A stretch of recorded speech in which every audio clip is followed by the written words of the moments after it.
Okay, I guess I should start this out with, I never went to Harvard. I graduated HVAC school at a local community college.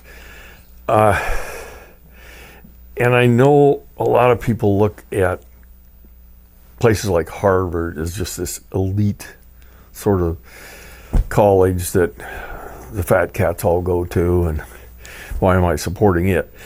Well, there's so much more to this. The federal government sent this letter to Harvard, and it was coached in all these, diversity this and anti-Semitism that and stuff. None of that was true. It was all just a bunch of smoke and mirrors because they want to destroy any dissent. This is a fascism state we're looking at. And universities have dissent. It's what they do. It's, demonstrations, all that stuff. I used to hate those demonstrations back around the Vietnam War, but I'd never say they couldn't do it. I didn't think they were right in a lot of what they said, but they had a right to say it. If you look at this letter, I was going to put some excerpts in here, but I decided not to. It just kind of goes on and on. They're saying, look, everything must be diverse and you must be fair and all this, all viewpoints must be heard. And that all sounds great. And then they say, you're going to have to submit your all your actions by your administrators, your faculty, your students, everything is going to have to be submitted to a quote approved government entity, and they will decide whether you can do it or not. That's essentially what they've done. Some of the colleges, private colleges, have already given into not quite that extreme as the Harvard letter, but Harvard has not, and I don't think they're going to. Now, I will say, after they sent this letter to Harvard, they came back and said, well, it was sent by mistake. I think because there's so much backlash on what they were trying to do, they kind of backed off. But I'm not really sure they backed off because I haven't seen any taking back of this removing their funding. So I think it's just they're playing around with smoke and mirrors and stuff again. It's just, of course, utter chaos. That's pretty much normal. I mean, they got this huge endowment, but, you can't say, everybody says, well, they got this huge endowment. They don't need money from the government. And by the way, what Trump did right off the bat was as soon as they said, we're not complying with this, he said, well, you've got $2.2 billion that we're just going to cut. And then there's another $9 billion that we're going to review and probably take away. What do you think that stuff does? The money for that.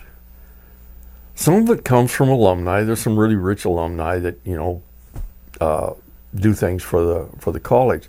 But most of what this is research. And some of this research has to go very long periods of time. They will follow people or I don't know what all, but they follow through. Some of these things are 50 and 60 years long. And if you interrupt them, then the data is corrupted and it's not going to work. So you throw away all of it.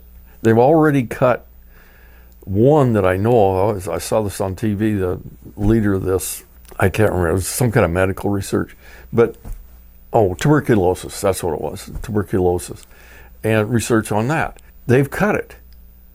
Well, they've got lab animals, they're gonna have to euthanize the lab animals, and they just stop everything. Well, it destroys the whole research setup, and you've lost the money you've already spent. But this is not the point. The point by Trump is there is dissent, and they can't have dissent. And so they're going to do everything they can to stop it. This is a fascist system that he's trying to get in right now.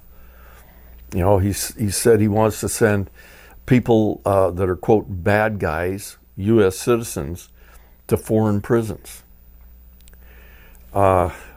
First it was, you know, illegal aliens. Okay, we'll send them to foreign prisons.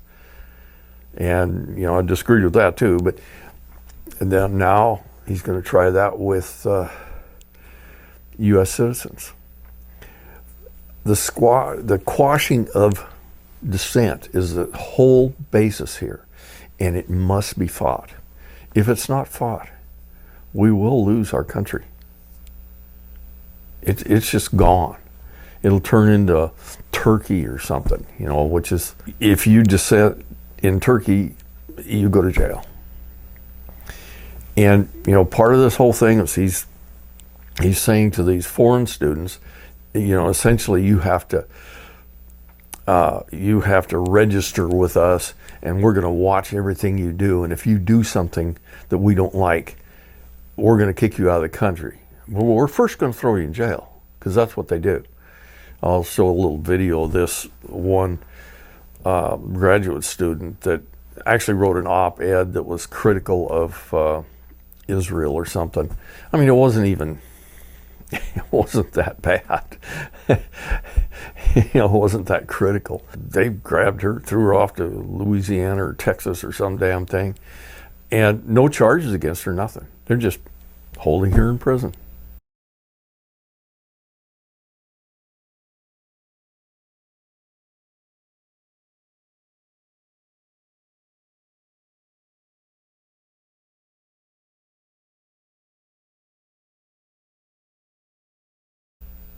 None of that should ever happen in this country. I know it's happened before, but can't we actually form a more perfect union? Yeah, that would be nice, wouldn't it? Sit on this one.